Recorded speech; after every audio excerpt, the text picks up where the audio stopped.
Jabalpur double murder case में किशोरी की गिरफ्तारी के बाद आरोपी का सरेंडर।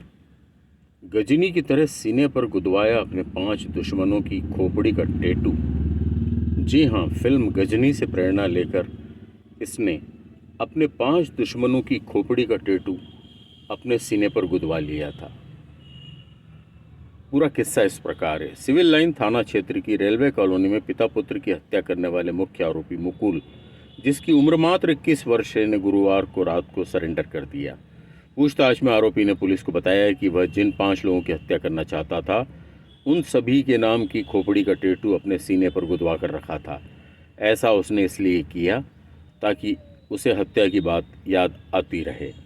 हत्याकांड के मुख्य आरोपी की कहानी कुछ कुछ आमिर खान अभिनीत फिल्म गजनी जैसी है।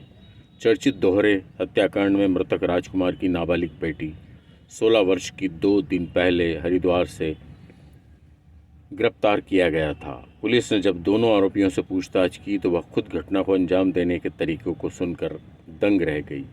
आरोपी 7 दिन की पुलिस हिरासत में है। नाबालिग ने बताया कि पिता राजकुमार को हम दोनों के बारे में पता चल गया था। पिता की शिकायत पर मुकुल को गिरफ्तार किया गया था। इसके बाद नाबालिग को इटारसी भेज दिया गया था, लेकिन जब मुकुल सितंबर में जेल से छूटा तो वह मौज ऐप में बातचीत करता था। इसी दौरान दोनों ने राजकुमार की हत्या की प्लानिंग कर ली थी। मुकुल ने प्यार की राह में बाधा बनने वालों से बदला लेने की ठानी थी। प्रेमिका ने जब उसकी शिकायत दर्ज कराई तो वह भी उसकी दुश्मन हो गई।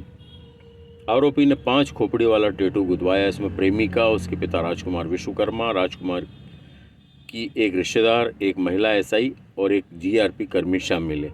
वह सभी की हत्या करना चाहता था। बताया जाता है कि दोनों आरोपी जबलपुर से अलग अलग भागे। इसके बाद वे कटनी मिले और मुकुल के घर के दोस्त के घर बेंगलुरु पहुंचे, जहां मुकुल ने हत्या से प्रयुक्त कुल्हाड़ी छुपा दी। वे कटनी, इंदौर, बेंगलुरु, पुणे, मुंबई, भुवनेश्वर, गुवाहाटी, शिलांग, झांसी, आगरा, अमृतसर आदि शहरों में पुलिस से बचते हुए पहुंचे। उन्होंने नेपाल जाने का प्रयास किया था, परंतु दस्तावेज नहीं होने के कारण नहीं जा सके। हरिद्वार में नाबालिग बीमार हुई तो उसे अस्पताल में भर्ती कराया। यहाँ सुरक्षा कर्मियों को शक हुआ तो पुलिस को सूचना देकर गिरफ्तार कराया। मुकुल को डर था कि नाबालिग उस पर पूरा आरोप जड़ देगी, इसलिए उसने सरेंडर कर दिया। दोनों ने सिर्फ पिता राजकुमार की हत्या की साजिश रची थी। वे ऐसे घर के अंदर घुसे थे कि सभी को लगे कि कोई चोरी करने के इरादे से आया और पकड़े जाने के डर से वारदात की। फिर दोनों ने राजकुमार की कुल्हाड़ी से हत्या कर दी। चीख सुनकर भाई तनिष्क उठा तो उसने हत्या करते हुए देख लिया। तब दोनों ने उसे भी मार दिया।